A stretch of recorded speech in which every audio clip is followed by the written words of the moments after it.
हुकूमत कह रही है 10 से 20 हजार लोग मसल्ला थे उसमें, तो जब अगर वो मसल्ला लोग नहीं थे, जिस तरह आप फरमा रहे हैं कि वो एक मतलब शक का इजहार कर रहे हैं कि वो डी चौक में कैसे पहुंच गए अगर पीछे नहीं थे, तो सर वो फिर जो गोलियां खुली या शेलिंग हुई, जो फौज ने एकदम से वो क्लियर करवाया सब कुछ, बकौल कुछ सहाफियों के बड़ा कुछ हुआ और कुछ सहाफियों के जो है वो पुरअमन काम रहा, मतलब तरीके से उन्होंने सफाया किया। इसमें अगर थोड़ी सी रोशनी डाल दें प्लीज। मेरे ख्याल में अगर तो आप ये देखें, in aid of civil power section 45 के तहत जो आर्मी बुलाई गई थी, मेरे ख्याल में आर्मी जो सोल्जर्स थे उन्होंने फायर नहीं किया। मैं एक ये आपको क्लियर कर दूं, ये अच्छा। जो रेंजर्स होती है ये आपकी सिविल आर्म्ड फोर्सेस होती है। इसमें सिर्फ ऑफिसर्स जो हैं चंद एक वो आर्मी से होते हैं, बाकी इनकी इंडक्शन वो सिविल में होती है, उनकी ट्रेनिंग उधर होती है, इनके ट्रेनिंग स्कूल अलग है, हर चीज अलग है। देखें उसके अंदर obviously may be some political वो इंडक्शंस भी होती हो, तो इस चीज को हमें कंसीडर करना है।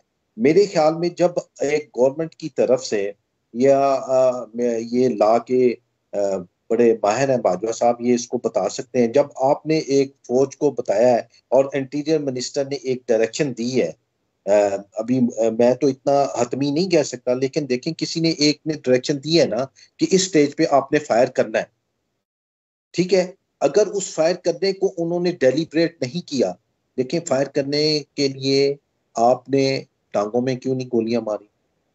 देखें एक जब भी किसी दुश्मन को या अपोनेंट को डराना होता है तो वो उसको फौरी मारना नहीं होता, उसको जख्मी करना होता है ताकि उससे एक डेटरेंस क्रिएट हो और लोग भाग जी। जाए। उसमें अगर किसी law enforcement civil arm forces के जवान ने कोई गलती की है तो उसको भी कटहरे में लाना चाहिए।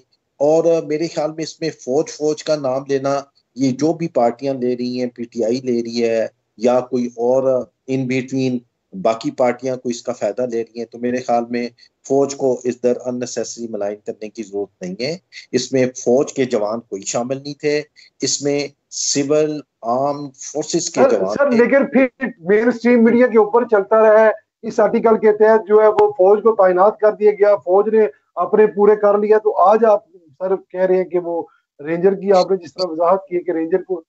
फौज जो थी, फौज को जो उन्होंने ड्यूटीज दी थी वो प्राइम मिनिस्टर हाउस था, पार्लियामेंट थी, जो मेन इनकी इंस्टॉलेशन थी, जो कि एक्सट्रीम रेड लाइन जिसको बोलना चाहिए कि उसके बाद तो फिर आप नहीं सोचते ना, तो उन जगहों पे थी। ये जो कंटेनर और के ऊपर आए हुए थे ये सब रेंजर्स के लोग थे, इसमें एक्टिव आर्मी के जवान नहीं थे, मेरी जहां तक इंफॉर्मेशन है, तो इसको कंसीडर करना चाहिए। और अगर ये ऑर्डर फॉर एग्जाम्पल किसी भी सिपाही को दिया है तो उसके जो सीनियर है उससे पूछना चाहिए। और मेरे ख्याल में ये जिम्मेदारी जो डायरेक्ट फौज पे लगा रहे हैं, इसकी कुछ जिम्मेदारी इंटीरियर मिनिस्ट्री और वक्त की जो भी ये गवर्नमेंट वक्त है उसको लेनी चाहिए।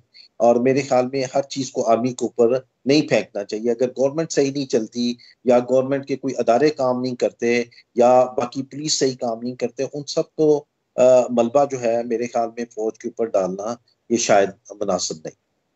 ठीक हो गया।